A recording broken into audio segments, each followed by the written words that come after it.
Assalamualaikum warahmatullahi wabarakatuh. Salam sejahtera buat sobat-sobat dimanapun berada. Semoga kita semua dalam keadaan sehat jasmani dan rohani, tidak kekurangan satu apapun. Amin ya robbal alamin. Bab 271-275. Setelah Lin Dong meninggalkan halaman Song Simin menelepon sekretarisnya. Kemudian beritahu seluruh anggota Dewan Tiongkok bahwa akan ada pertemuan besok pagi dan hal-hal penting akan diumumkan. Pada saat yang sama, semua direktur provinsi di Huaxia diberitahu untuk menonton pertemuan langsung pada waktu itu. Menambahkan satu lagi anggota parlemen ke Tiongkok jelas merupakan prioritas utama. Bahkan jika dia tidak perlu muncul untuk melindungi Lin Dong, prosedur lain masih perlu dilakukan. Lin Dong mengendarai mobilnya melewati jalanan Kyoto dan menyadari bahwa dia tidak punya tempat tujuan. Starry Sky Hotel telah diperiksa, gedung perkantoran telah dibeli, dan seluruh karyawan telah pindah dari Starry Sky Hotel. Lin Dong berpikir sejenak, sepertinya tidak pantas untuk tinggal di rumah Yun Si, dan dia tidak ingin tinggal di hotel, jadi dia meletakkan banyak kunci di bagasi, menemukan kunci komunitas Kong Biyuan, dan bersiap untuk menginap satu malam. Komunitas ini sepertinya cukup dekat dengannya. Ketika saya membeli rumah-rumah ini, semuanya didekorasi dengan baik, dan ada pekerja harian yang membersihkannya setiap minggu. Kamar-kamarnya pada dasarnya sangat bersih, tetapi tidak ada makanan. Baru saja makan sesuatu di pinggir jalan, Lin Dong datang ke komunitas Kong Biyuan. Dia membeli sebuah flat besar seluas 100 meter persegi di sini. Soal harga, dia sudah lama lupa. Sesampainya di lantai rumahnya, Lin Dong mengeluarkan kunci, membuka pintu dan masuk. Begitu dia membuka pintu, Lin Dong mendengar suara berisik di dalam. Apa yang terjadi dengan kuda ini? Lin Dong terkejut. Apakah Anda mencari di tempat yang salah? Itu juga tidak benar. Jika Anda menemukannya di tempat yang salah, bagaimana kunci ini bisa membuka pintu? Dan dia pernah ke tempat ini sebelumnya, jadi dia tidak mungkin salah. Meskipun dia sedikit bingung, Lin Dong membuka pintu dan masuk. Jika saya melakukan kesalahan, saya akan meminta maaf. Tapi banyak hal harus diklarifikasi. Rumah yang saya beli dengan uang saya sendiri ternyata ditempati orang lain. Ini tidak berhasil. Setelah masuk, Lin Dong menemukan ada lebih dari 10 anak muda yang sedang berpesta di dalam rumah. Ketika anak-anak muda ini melihat Lin Dong masuk, mereka semua menatapnya dengan tatapan kosong. Kedua belah pihak hanya saling memandang. Lin Dong juga tidak berbicara. Sun Hao, apakah ini temanmu? Salah satu gadis bertanya. Siapa kamu? Bagaimana kamu bisa masuk? Tanya seorang pria yang 2 atau 3 tahun lebih muda dari Lin Dong. Dia pasti dipanggil Sun Hao. Lin Dong merasa rumah ini entah dijual oleh pengembang untuk 1 rumah dan 2 rumah, atau ada yang melihat rumahnya kosong dan ingin masuk dan memanfaatkannya. Kru kebersihan perusahaan rumah tangga kemungkinan besar adalah satu-satunya yang memegang kunci. Dan dibersihkan setiap minggu. Dalam 2 bulan terakhir, saya menemukan bahwa tidak ada seorang pun yang tinggal di sini. Hampir tidak mungkin bagi Lin Dong untuk mengingat tempat yang salah. Dia datang ke rumah ini sekali ketika dia membelinya. Dengan kekuatan mentalnya saat ini, kemungkinan salah mengingatnya sangat kecil. Kecil kemungkinannya juga pengembang akan menjual 1 rumah dan 2 rumah. Maka hanya ada kemungkinan kedua. Selain itu, dia mengamati bahwa pria bernama Sun Hao jelas kurang percaya diri ketika berbicara, dan suaranya sedikit bergetar. Seharusnya dia mendapatkan kunci dari perusahaan jasa rumah tangga dan pindah. Tidak cukup bagi Anda untuk tinggal di dalamnya sendiri. Tetapi Anda juga mengajak orang lain untuk pamer. Ini terlalu berlebihan. Mungkin kita bahkan akan berhubungan seks di sini. Madu, Lin Dong merasa mual ketika memikirkan hal ini. Dia bahkan belum membuat janji untuk rumah yang dibelinya sendiri. Tapi ada orang lain yang memimpin. Lindong tidak menjawab. Dia berjalan langsung ke sofa dan duduk, lalu melemparkan kunci dan barang-barang lain di tangannya ke mesin teh, dan ada kue di mesin teh. "Ceritakan padaku, apa yang terjadi?" kata Lindong.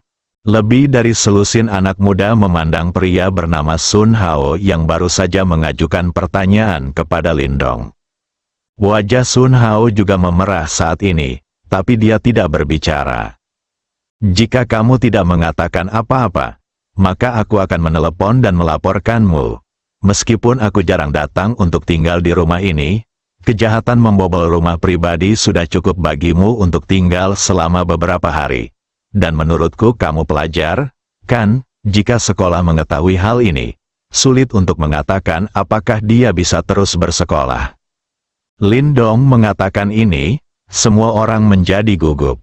Melihat wajah Sun Hao memerah dan bahkan tidak berani mengatakan apapun, semua orang bukanlah orang bodoh dan hampir menebak apa yang sedang terjadi. Rumah ini sama sekali bukan milik Sun Hao, tapi itu milik pria di depanku. Kalau tidak, bagaimana mungkin Sun Hao bahkan tidak berani mengatakan apapun? Jelas sekali bahwa dia telah mengambil alih rumah orang lain melalui suatu cara. Sekarang setelah pemilik rumah itu kembali, dia sangat ketakutan sehingga dia bahkan tidak berani mengatakan apapun. "Saudaraku, ini tidak ada hubungannya dengan kami. Kami adalah mahasiswa dari Universitas Komunikasi terdekat. Hari ini adalah hari ulang tahun Sun Hao. Dia bilang dia akan membawa kami ke rumahnya sebagai tamu. Kami tidak tahu kalau rumah itu bukan miliknya. Padanya, tolong jangan mengeluh. Apakah kamu baik-baik saja?" Seorang gadis cantik memohon. Dia akhirnya diterima di Universitas Komunikasi Kyoto. Jika dia dikeluarkan, bagaimana dia akan menjelaskan kepada keluarganya ketika dia kembali? "Sukian, tolong jangan minta maaf. Kami tidak takut. Sun Hao lah yang membawa kami masuk. Dia menangkap Sun Hao bahkan jika dia ingin ditangkap. Apa hubungannya dengan kami?" "Ya, bukannya kami harus masuk. Sun Hao lah yang membawa kami masuk. Dia juga bilang ini rumahnya, bernilai ratusan juta, dan terus pamer di depan kami. Ternyata dia adalah semua berbohong kepada kita." "Ya," seorang anak laki-laki juga berkata. Lindong memandang pria bernama Sun Hao. "Ceritakan padaku, jangan salahkan aku karena bersikap kasar jika kamu tidak berbicara." Lindong sebenarnya tidak ingin mempermalukan pria bernama Sun Hao ini. "Tetapi kamu melakukan kesalahan, jadi kamu harus meminta maaf. Kanan." Hal ini bisa dikatakan besar atau tidak, itu hanya membuat Lindong merasa sedikit mual. Lindong tidak akan pernah tinggal di rumah ini lagi. Adapun cara menghadapi orang bernama Sun Hao ini, tergantung bagaimana dia mengungkapkannya. Jika Anda memang ingin bersikap hormat dan meminta maaf dengan tulus. Dengan status Lindong saat ini, dia tidak akan berdebat dengannya. Saat ini, Sun Hao merasa wajahnya terbakar, dan dia ingin mencari lubang untuk dirayapi. Dia menempati rumah Lindong, tapi Lindong mengeksposnya di depan umum. "Bukan saja saya tidak merasakan rasa bersalah di hati saya. Sebaliknya, dia penuh kebencian terhadap Lindong." Sepasang mata merah darah menatap Lindong, sepertinya itu akan melahapnya. Kondisi keluarga Sun Hao sebenarnya kurang baik. Hanya saja dia terlalu angkuh dan pandai berpura-pura. Kebetulan ayahnya adalah seorang montir mobil dan ibunya adalah pegawai garis depan di sebuah perusahaan jasa rumah tangga. Ia memanfaatkan kenyamanan ayahnya dan kerap mengeluarkan beberapa kunci mobil mewah dari tangan ayahnya untuk dipamerkan di depan teman-teman sekelasnya. Setiap minggu, dia pergi bersama ibunya untuk membersihkan rumah pelanggan. Bahkan, ketika dia pergi ke suatu tempat dan menemukan rumah yang bagus, dia terus memotretnya dan mempostingnya di WeChat Moments miliknya. Selain itu, Ia juga memblokir lingkaran pertemanan kerabat dan orang tuanya, sehingga orang yang mengetahui detail dirinya tidak akan mengetahui isi postingannya. Tujuan melakukan ini adalah untuk mendapatkan pandangan iri dari banyak orang di sekolah. Dia membersihkan rumah ini bersama ibunya setiap minggu. Setiap kali dia menandainya saat keluar, rumah itu tetap kosong selama hampir 2 bulan.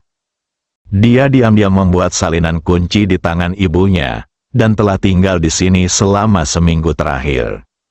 Hari ini kebetulan adalah hari ulang tahunnya. Saya berpikir untuk meminta beberapa teman sekelas untuk datang dan melihat rumah dan iri padanya. Tepat pada waktunya untuk memanggil gadis yang dia kejar baru-baru ini. Aku akan melakukannya padanya malam ini. Tanpa disangka, saya bertemu dengan pemilik rumah yang baru saja pulang. Bagaimana dia akan bersikap di sekolah mulai sekarang? Sekarang dia siap membunuh Lindong. Sun Hao menatap Lindong lekat-lekat dengan sepasang mata yang berubah menjadi merah darah karena kemarahan yang luar biasa. Lindong bisa merasakan fluktuasi besar dalam emosi Sun Hao, penuh amarah, dan bahkan sedikit niat membunuh. Orang ini agak ekstrim. Ketika Anda telah melakukan kesalahan, alih-alih mencari masalah pada diri sendiri, Anda malah menyalahkan korbannya. Saat itulah aku bertemu dengannya. Jika Anda bertemu orang biasa, mungkin pada akhirnya dia akan bertindak ekstrim untuk membalas dendam pada orang lain.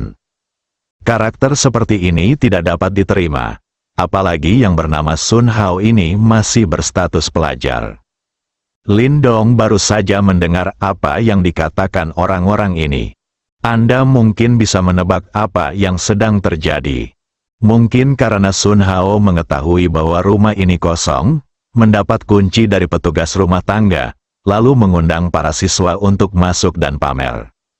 Sebenarnya banyak sekali orang seperti ini di masyarakat saat ini. Terus terang, mereka tidak memiliki kekuatan atau kondisi, tetapi mereka hanya menyukai kesombongan. Namun, meski banyak orang seperti itu, namun ketika ketahuan, mereka biasanya aktif mengakui kesalahannya dan memohon maaf kepada orang lain. Seseorang seperti Sun Hao, yang sangat tidak menyesal, sebenarnya memiliki niat membunuh di dalam hatinya dan ingin membalas dendam kepada korbannya. Ini bukan lagi cinta dan kesombongan biasa. Ini terdistorsi secara psikologis. Bahkan nilai yang benar pun tidak jelas. Lindong merasa perlu memberi pelajaran pada anak ini. Jika tidak, dia mungkin akan menjadi manusia antisosial lagi di masa depan. Terlalu malas untuk terus berbicara omong kosong, Lindong mengeluarkan ponselnya dan menghubungi nomor keamanan komunitas. Saya membuat catatan ini ketika pertama kali membeli rumah. Di komunitas kelas atas, keamanannya sangat baik dan sangat bertanggung jawab. Lagi pula, orang yang mampu tinggal di rumah seperti itu bukanlah orang biasa, dan mereka tidak berani menyinggung perasaan. Melihat Lindong benar-benar memanggil seseorang, Sun Hao tiba-tiba panik, berbalik dan bersiap untuk segera melarikan diri dari tempat kejadian. Dia tidak bisa ditangkap, sekali tertangkap, semua penyamarannya akan terbongkar dan terbongkar. Bagaimana dia akan menghadapi keluarganya? Bagaimana cara menghadapi teman sekelas? Lebih baik mati. Tapi meskipun dia mati, dia akan memiliki seseorang yang mendukungnya. Saat Sun Hao berbalik dan hendak melarikan diri, Lindong berdiri terlebih dahulu dan memegang bahu Sun Hao, menjepitnya di sofa tanpa bisa bergerak. Sun Hao berjuang keras, tapi bagaimana dia, orang biasa, bisa melepaskan diri dari tangan Lindong? Biarkan, lepaskan aku, kata Sun Hao dengan gigi terkatup. Sun Hao, kan, kamu melakukan kesalahan, kamu harus cukup berani untuk mengambil tanggung jawab. Jika kamu tidak tahan, jangan lakukan itu, ini bukan masalah besar hari ini, ini terutama untuk memberimu pelajaran. Saya harap Anda akan mengingatnya di masa depan, kata Lindong. Sun Hao berjuang untuk beberapa saat. dan setelah menyadari bahwa dia tidak dapat melepaskan diri sama sekali, dia berhenti membuang-buang energinya. Masih menatap Lindong dengan mata merah darah, dia tampak seperti binatang buas yang akan menjadi gila. Setelah Lindong merasa Sun Hao tidak lagi berjuang, dia melepaskannya, menatap Sun Hao dan berkata, "Jangan menatapku seperti itu, tidak ada gunanya, aku tidak akan menerima tipuanmu." Di dalam kamar tidak berani keluar. Di mata mereka, Lindong bisa tinggal di rumah bernilai ratusan juta, jadi dia jelas merupakan orang yang sukses. Para siswa ini tidak boleh tersinggung. Kami hanya bisa berharap Lindong tidak melibatkan mereka. Sambil menunggu seseorang, Lindong menelepon Chen Hui lagi. Setelah membicarakan situasi di sini secara singkat, Chen Hui meminta Chen Hui untuk memeriksa apakah situasi ini juga terjadi di properti lain. Jika ya, tandai, lebih dari selusin siswa di ruangan ini mendengarkan. Dia memang seorang bos, saya tidak tahu berapa banyak rumah yang bernilai ratusan juta. Mereka sepertinya tidak punya banyak ruang untuk tinggal. Untuk sesaat, aku merasa iri di hatiku, juga sekitar usia yang sama. Lihatlah kehidupan masyarakat, itu yang disebut nutrisi. Reinkarnasi benar-benar pekerjaan teknis. Jelas mereka semua percaya bahwa Lindong adalah generasi kedua yang super kaya. Kalau tidak, bagaimana dia bisa mencapai prestasi seperti itu jika dia hanya 2 tahun lebih tua dari mereka? Dan Sun Hao mendengarkan, saya tidak lagi merasa iri. Itu adalah kecemburuan dan kebencian yang tak terbatas. Ini adalah kehidupan impiannya. Saat ini, dia ingin membunuh Lindong, menggantikannya, dan mengambil alih segalanya darinya. Dan Anda sudah memiliki banyak rumah, apa yang dapat saya lakukan dengan rumah ini? Saya masih ingin mengirim saya masuk, kamu menunggu. Tunggu sampai aku keluar, Anda harus menyesalinya. Tak lama kemudian, 4 orang dari pihak keamanan masyarakat datang. Lihat apa yang terjadi. Saya menghabiskan lebih dari 100 juta yuan untuk membeli rumah. Saya belum pernah tinggal di dalamnya. Saya akhirnya berpikir untuk tinggal di dalamnya sekali.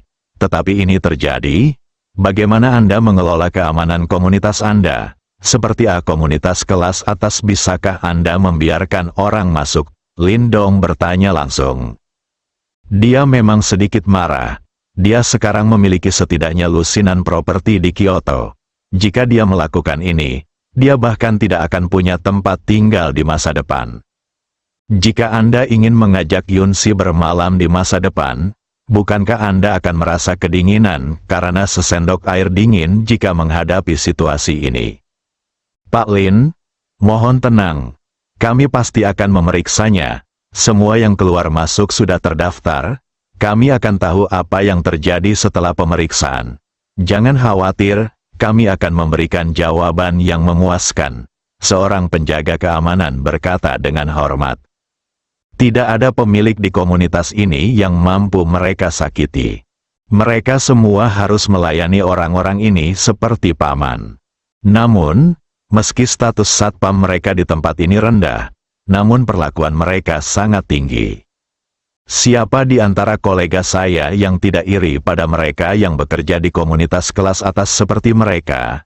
Mereka tidak hanya berhubungan dengan orang-orang besar, tetapi gaji mereka juga beberapa kali lebih tinggi dibandingkan di komunitas biasa lainnya. Yang lain berusaha keras untuk masuk. Setelah memahami situasinya secara singkat, inti dari semua pertanyaan menunjuk pada Sun Hao yang duduk di sofa. Mereka bertanya lagi kepada Sun Hao tentang situasinya. Tapi tidak peduli apa yang mereka minta atau bagaimana mereka bertanya, mereka malah membawa ancaman. Sun Hao hanya diam saja. Jika tidak banyak orang di sini, satpam pasti ingin mengambil tindakan secara langsung. Lumpur, sangat tidak tahu malu untuk membobol rumah pribadi. Akibatnya, mereka dimarahi oleh pemimpinnya. Jika ini diambil kembali oleh mereka. Ayo istirahat dulu untuk menenangkan diri. Pada akhirnya, Saya tidak punya pilihan selain menelepon penjaga pintu untuk memeriksa registrasi dan video pengawasan. Karena ada registrasi dan pengawasan intensif di masyarakat, keseluruhan cerita terselesaikan dengan sangat cepat. Pada dasarnya, ini mirip dengan dugaan Lindong. Ibu Sun Hao adalah pegawai kebersihan garis depan di sebuah perusahaan jasa rumah tangga, dan dia mengikuti ibunya ke sini setiap minggu untuk membersihkan. Saya menemukan bahwa tidak ada seorang pun yang tinggal di sini selama lebih dari sebulan, jadi saya membuat salinan kuncinya dan pindah. Menurut pengawasan, Sun Hao telah tinggal di sini selama seminggu, dan selama periode ini dia kembali 2 kali bersama teman wanitanya. Rumput, Lindong mengutuk dalam hati. Persis seperti itulah yang dia pikirkan, aku benar-benar punya kencan di sini. Saya mendengar situasi yang dilaporkan oleh keamanan komunitas. Lebih dari selusin orang di ruangan itu memandang Sun Hao dengan wajah jijik. Beberapa gadis, khususnya, menunjukkan ekspresi jijik. Mereka tidak menyangka bahwa Sun Hao yang selama ini berpura-pura menjadi generasi kedua yang kaya di sekolah, ternyata benar-benar pecundang. Ibu dari Sun Hao Kou, CEO sebuah perusahaan tercatat, ternyata adalah seorang petugas kebersihan di sebuah perusahaan jasa rumah tangga. Tuan Lin, dapatkah Anda melihat apakah ada barang berharga yang hilang di rumah? Kami akan mengirimnya ke Biro J dan menanganinya bersama. Lain kali kami pasti akan mengirim seseorang untuk menjaga dan membersihkannya. Harap abaikan kesalahan penjahatnya, kata penjaga keamanan dengan hati-hati. Bagaimanapun, mereka juga memiliki tanggung jawab besar dalam masalah ini. Jika Lindong bersikeras untuk bertahan, pekerjaan mereka mungkin tidak terjamin. Oke, tidak ada lagi yang hilang. Kirimkan saja dia dan kunci dia selama 2 hari. Ini akan memberinya pelajaran, Lindong berkata dengan santai. Ya, terima kasih Tuan Lin atas kemurahan hati Anda. Bolehkah saya mengirim siswa-siswa ini keluar? Tanya penjaga keamanan sambil melihat ke 10 orang lainnya di ruangan itu. Tidak apa-apa, bawa anak ini pergi dulu, ada yang ingin kutanyakan tentang yang lain. Oke, selamat tinggal, Tuan Lin. Setelah penjaga keamanan mengatakan itu, mereka berdua membawa pergi Sun Hao. Tapi begitu Sun Hao mengambil 2 langkah, dia berbalik, menatap Lindong dan berkata, "Tunggu aku." Namun, yang menyambutnya adalah tamparan dari penjaga keamanan. "Bang, apa yang kamu lihat? Kalau begitu aku akan mencungkil bola matamu. Apa kamu masih menunggu? Siapa yang kamu minta menunggu? Kenapa kamu tidak cepat pergi?" tegur satpam itu dengan ganas. Adapun Sun Hao, mereka tidak begitu sopan kepada Lindong. Seorang pecundang yang malang, saya masih ingin tinggal di rumah mewah. Beraninya kamu mengajak seorang wanita untuk kencan seks. Mereka bahkan tidak berani memikirkan hal-hal ini. Lumpur, turunkan dia dan pukul dia dengan baik untuk menenangkannya. Penjaga keamanan membawa pergi Sun Hao. Namun, penampilan Sun Hao membuat Lindong merasa bahwa anak ini adalah orang yang berbahaya. Tidak peduli itu sepasang mata merah darah yang menatapnya, atau jejak niat membunuh. Dia sendiri tidak peduli. Mungkin tidak banyak orang di dunia ini yang bisa menyakitinya. Jika Sun Hao mendatanginya, tepat pada waktunya untuk merawatnya. Namun suatu ketika kejadian Sun Hao disebarkan ke sekolah oleh belasan siswa tersebut. Ketika Sun Hao keluar dalam beberapa hari, dengan karakter pendendam yang baru saja dia tunjukkan, sangat mungkin dia akan menyelesaikan masalah dengan mereka satu persatu. Saat itu semua orang akan menjadi orang biasa. Jika Anda menghitung secara mental tetapi tidak sengaja, segalanya akan menjadi masalah. Ceritakan padaku tentang anak ini, Lindong bertanya kepada selusin orang yang masih berada di ruangan itu. Selanjutnya, orang-orang ini mulai memberitahu Lindong satu persatu kalimat.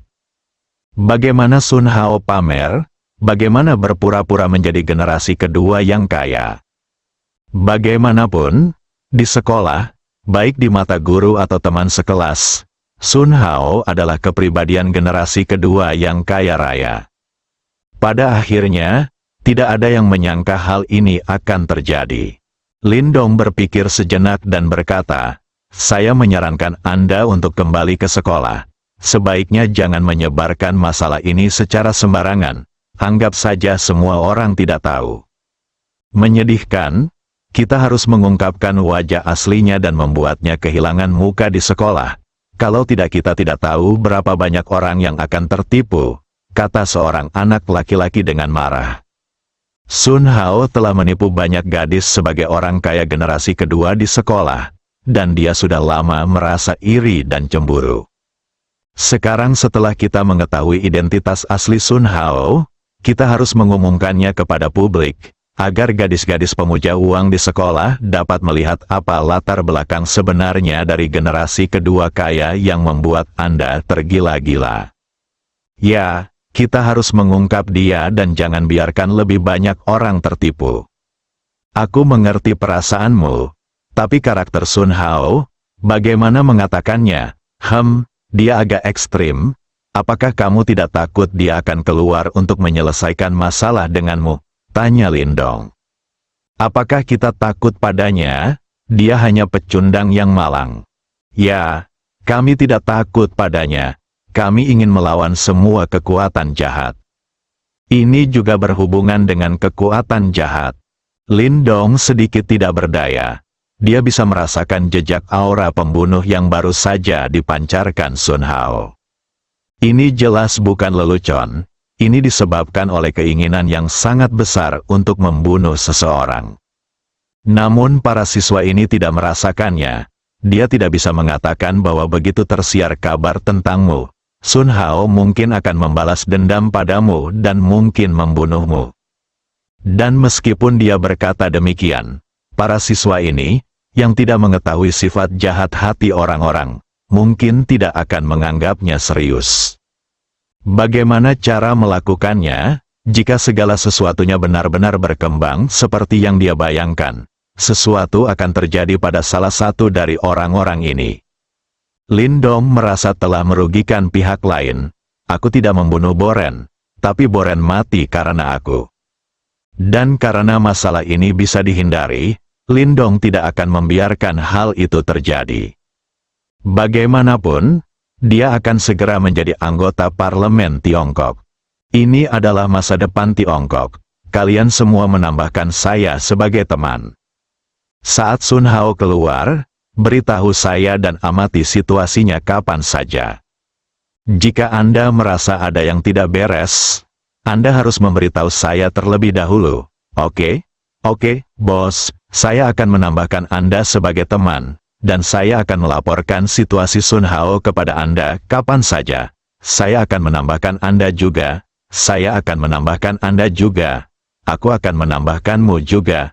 Aku akan menambahkanmu juga. Wan Lindong berkata bahwa dia ingin menambahkan mereka sebagai teman.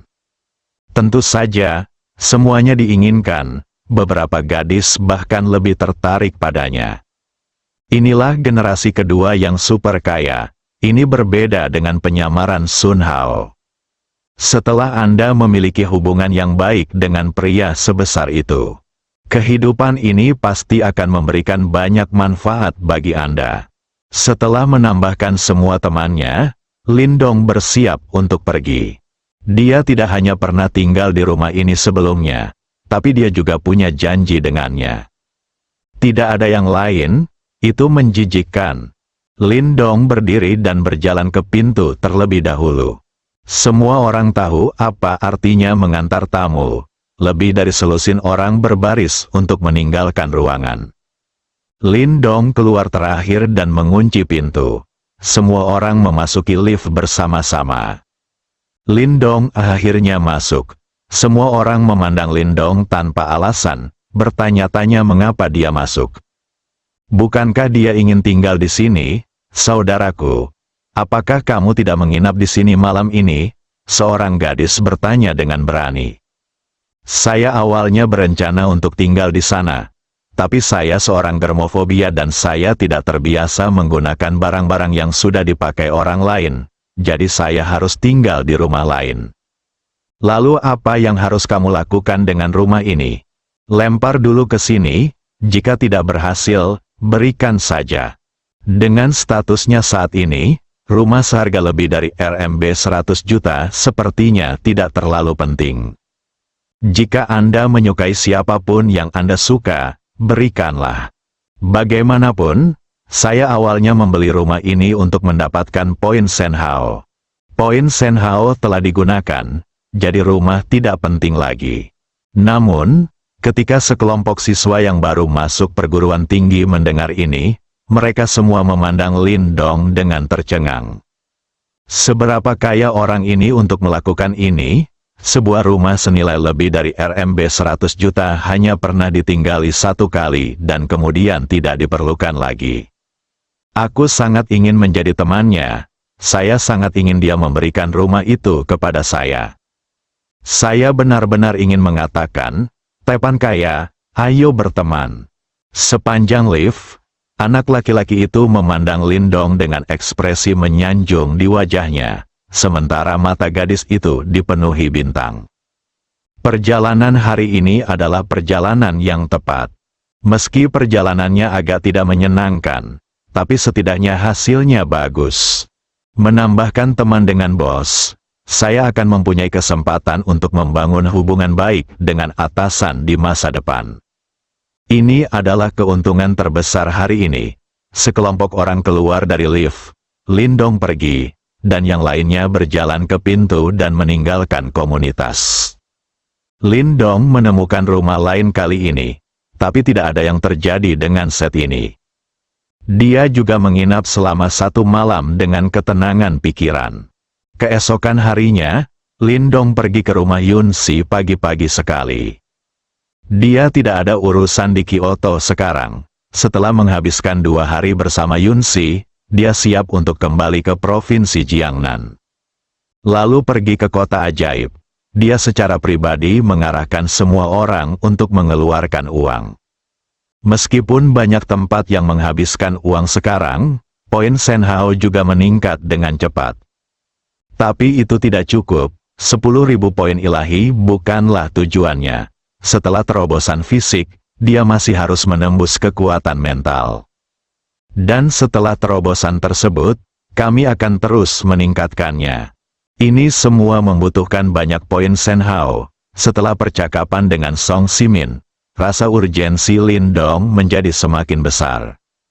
Dia harus tumbuh ke tingkat yang dapat menghalangi semua kekuatan sebelum Song Simin pergi. Jika tidak, Tiongkok akan berada dalam bahaya. Lindong menemani Yunsi.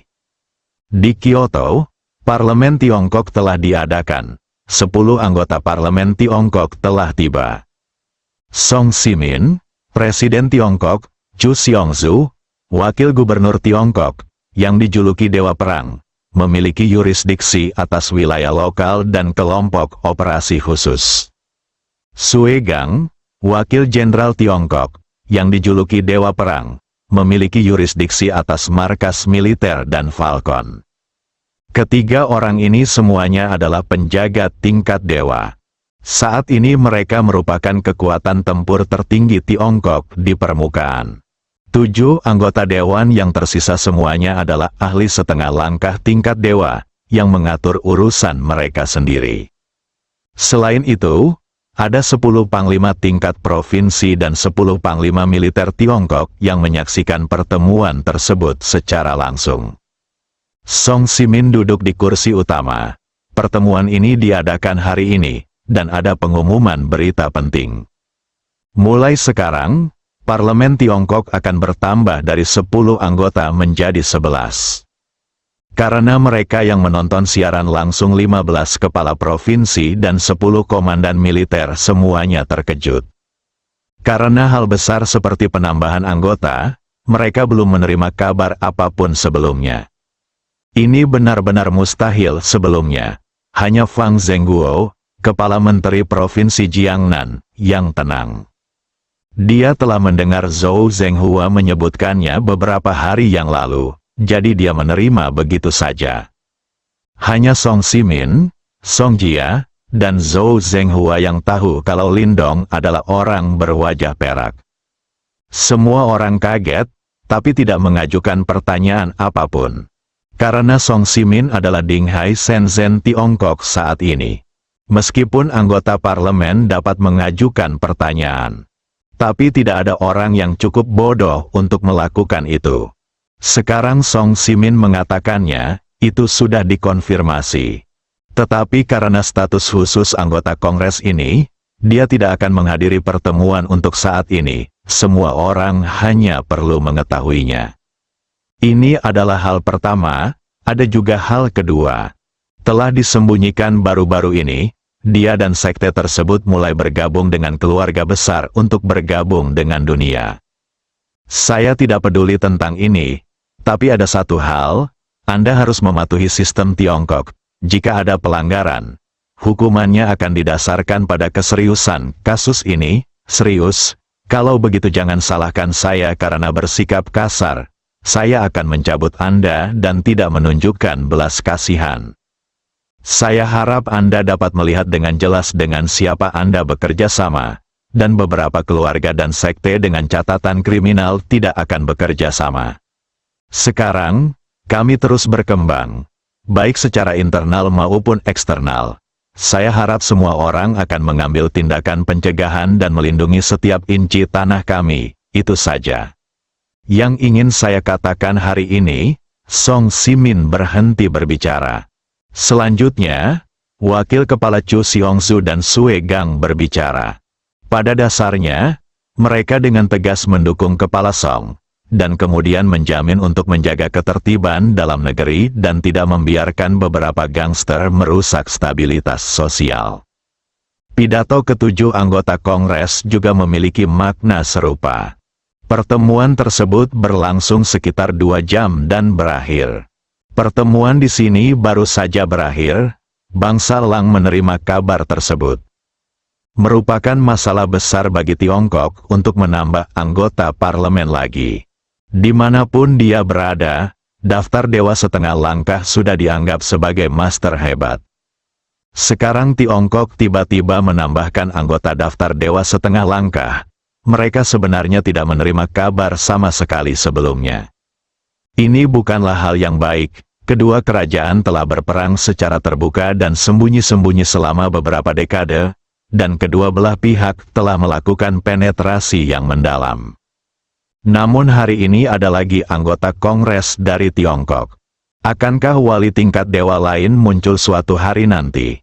Hal ini membuat mereka merasa telah memahami sepenuhnya kepercayaan Tiongkok yang agak terguncang. Tentu saja anggota Kongres tidak muncul. Mereka juga merasa bahwa mungkin saja bom asap yang dikeluarkan Tiongkok sengaja mengganggu suasana hati mereka. Sekarang Song Simin, jarum pengatur laut Tiongkok, berada di ranjang kematiannya. Begitu Song Simin meninggal, mereka dapat menyatukan semua pihak untuk berbagi daging lemak Tiongkok. Dengan satu lagi penjaga tingkat dewa, akan ada satu variabel lagi. Masih perlu memeriksanya dengan cermat, Kerajaan Lang adalah yang pertama menerima berita tersebut. Pasukan lain juga segera menerima berita tersebut. Banyak juga keluarga tersembunyi di Tiongkok yang menerima kabar tersebut dalam waktu singkat. Untuk sementara, karena Lindong bergabung dengan parlemen Tiongkok, baik di Tiongkok maupun di luar negeri, arus bawah mulai meningkat. Semua orang sedang menyelidiki siapa anggota Kongres Tiongkok yang baru ini. Pada saat yang sama, kami juga menyelidiki apakah Tiongkok mempunyai pukulan balik yang tersembunyi. Selain itu, perkataan Song Simin juga menyebabkan beberapa keluarga tersembunyi di Tiongkok memperlambat langkah mereka untuk bergabung dengan dunia. Jika kita ingin bergabung sepenuhnya dengan WTO, kita mungkin harus menunggu sampai Song Simin keluar. Reputasi Song Simin tidak hanya membuat takut orang-orang di luar negeri, tetapi banyak keluarga penyendiri di Tiongkok juga takut dengan Song Simin dan tidak berani mengungkapkannya. Kini ia akhirnya menunggu hingga Song Simin di ranjang kematiannya sebelum ia berani menunjukkan wajahnya secara perlahan. Saat ini, Lindong masih menemani Yun Si berkeliling Kyoto. Dia masih belum tahu bahwa banyak kekuatan di seluruh dunia sedang menyelidikinya. Jika dia tahu bahwa Song Simin telah mendorongnya ke garis depan, dia mungkin tidak akan berniat bermain di sini. Lagu Simin tidak punya pilihan. Tiongkok membutuhkan sesuatu untuk menarik perhatian semua orang. Kalau tidak, semua mata akan tertuju padanya. Merilis berita tentang Lindong sekarang setidaknya dapat menarik perhatian semua orang untuk sementara. Dia juga punya waktu untuk mengatur langkah cadangan terakhir. Lindong hanyalah salah satu dari mereka. Sebagai pemimpin tertinggi Tiongkok, dia tidak akan mempertaruhkan segalanya di Tiongkok pada Lindong. Ini terlalu berbahaya. Jika Anda tidak berhati-hati, Anda akan kehilangan segalanya. Dia perlu menyiapkan lebih banyak cadangan untuk Tiongkok. Orang tua yang mengabdikan hidupnya untuk seluruh Tiongkok ini membuat persiapan terakhir untuk Tiongkok bahkan sebelum kematiannya. 3 hari kemudian, Lindong menemani Yun Si mengunjungi objek wisata. Saat ini dia menerima tugas mendesak. Di kawasan hutan purba di perbatasan Tiongkok, banyak orang tak dikenal bermunculan. Meskipun seseorang telah dikirim ke sana, namun kami belum memiliki informasi akurat. Biarkan Lindong pergi ke sana dan melihatnya. Gara-gara penambahan anggota DPR di Tiongkok, banyak kekuatan yang ingin menguji kebenarannya. Tujuan utamanya adalah untuk mengetahui apakah anggota parlemen baru ini ada atau tidak. Jika memang ada, jika Tiongkok bisa menyembunyikannya dengan baik, apakah ada tokoh tersembunyi lainnya, akankah wali tingkat dewa lainnya segera muncul? Ini adalah masalah yang sangat dikhawatirkan oleh banyak kekuatan. Karena Song Simin, jarum pengatur laut Tiongkok, kini berada di ranjang kematiannya. 2 penjaga Tiongkok yang tersisa, Chu Xiongzu dan Sui Gang, masih belum dapat mencapai ketinggian itu. Tiongkok masih belum memiliki siapapun yang bisa menggantikan Song Simin. Banyak kekuatan yang rakus terhadap bagian besar Tiongkok. Di dunia saat ini, distribusi sumber daya pada dasarnya telah diperbaiki. Jika Anda ingin mendapatkannya, Anda harus menjarahnya. Kekaisaran Tiongkok dan Kekaisaran Elang tidak diragukan lagi adalah negara dengan sumber daya paling banyak. Selama Song Simin mati dan Kerajaan Elang memimpin, kekuatan lain pasti akan mencium bau amis dan ingin bergegas dan menggigitnya. Uji coba kali ini juga dipimpin oleh negara Elang yang melibatkan sebagian besar pasukan Tiongkok. Baru pada saat itulah pasukan lain berani terus menguji perbatasan. Tugas Lindong adalah membersihkan ikan rucah tersebut. Saat ini, kami berada di hutan purba di perbatasan antara Kekaisaran Tiongkok dan Kerajaan Elang. Bang! Sebuah tembakan penembak jitu yang besar menembus langit. Bang bang bang bang bang, diikuti dengan suara tembakan yang tak terhitung jumlahnya. Dan semuanya adalah senapan sniper yang dimodifikasi dan kuat. Karena senjata api biasa tidak berpengaruh pada master di atas daftar harimau. Hanya senjata penembak jitu yang dimodifikasi dan kuat ini yang dapat menjadi ancaman bagi para master di atas daftar harimau. Kedua belah pihak bertempur untuk sementara waktu. Suara tembakan menghilang, lalu terdengar lagi suara berbagai pertempuran. Retak! Seorang pria jangkung dari negara Elang mematahkan leher seorang pria Tionghoa dengan satu tangan. Dia tertawa keras dan berkata, "Haha, apakah tidak ada lagi yang tersisa di Tiongkok? Kirimkan kamu sampah ke sini untuk mati. Setelah Song Simin meninggal, kami orang-orang bangsa Elang akan mengunjungi setiap jengkal Tiongkok." Ya, sayang sekali Anda tidak memiliki kesempatan ini. Pergilah ke neraka, jeroan. Sebuah suara dingin terdengar di telinga pria ini. Di saat yang sama, pria bangsa Elang itu merasakan sakit di dadanya. Sebuah belati telah menusuk jantungnya. Tubuh jangkung itu tiba-tiba jatuh. Adegan pertempuran seperti ini terjadi di negeri primitif ini. Hutan ada di mana-mana. Ini adalah perang tentatif yang diluncurkan oleh Kerajaan Elang. Dalam beberapa tahun terakhir, Kerajaan Elang telah melancarkan perang kecil dari waktu ke waktu untuk menguji kekuatan Tiongkok, tetapi skalanya kali ini sangat besar bahkan diberangkatkan. Tiba-tiba, suara keras bergema di seluruh medan perang. Di mana prefektur Chuxiong, keluarlah dan bersenang-senanglah dan lihat apakah Anda telah membuat kemajuan. Mendengar suara ini, semua orang di medan perang merasakan jiwa mereka gemetar. Lord Sorbonne ada di sini. Mari kita kalahkan orang-orang Tiongkok ini bersama-sama. Elang tidak terkalahkan. Elang itu tak terkalahkan, jelas sekali. Kemunculan para penjaga kerajaan Elang telah sangat meningkatkan momentum kerajaan Elang. Para penjaga daftar dewa telah dikirim. Orang-orang di Tiongkok juga sangat terkejut. Mereka tidak menyangka bahwa kerajaan Elang akan mengirimkannya. Kali ini jauh lebih kuat dan penting daripada percobaan sebelumnya. Lalu terdengar suara yang sama kerasnya menjawab. Suara itu jatuh begitu saja, suara yang sebanding dengan ledakan rudal terdengar. Akibat yang sangat besar membuat banyak orang di medan perang hampir tidak dapat berdiri. Dan di mana kedua penjaga bertabrakan, pepohonan dengan radius ratusan meter ditebangi. Serbuk gergaji yang tak terhitung jumlahnya beterbangan. Anda harus tahu bahwa ini adalah hutan primitif. Pertarungan antar penjaga benar-benar menakutkan. Semua orang melihat bahkan dewa setengah langkah yang bertarung pun tidak terkecuali penjaga tingkat bertarung dalam jarak sedekat itu. Kamu baik, datang lagi. Setelah serangan itu, penjaga kerajaan Elang berkata dengan keras lagi. Oke, maumu, Sue Gang menjawab. Bang, suara keras lagi. Segera setelah itu, bang bang bang bang bang bang. Semua orang di medan perang hampir berhenti bertarung dan melihat kedua penjaga yang bertarung di udara. Sebagai kekuatan tempur terkuat di planet saat ini, pertarungan antar penjaga bukanlah sesuatu yang bisa Anda saksikan begitu saja. Pertarungan semacam ini sangat berguna bagi mereka yang masuk dalam daftar semi-dewa.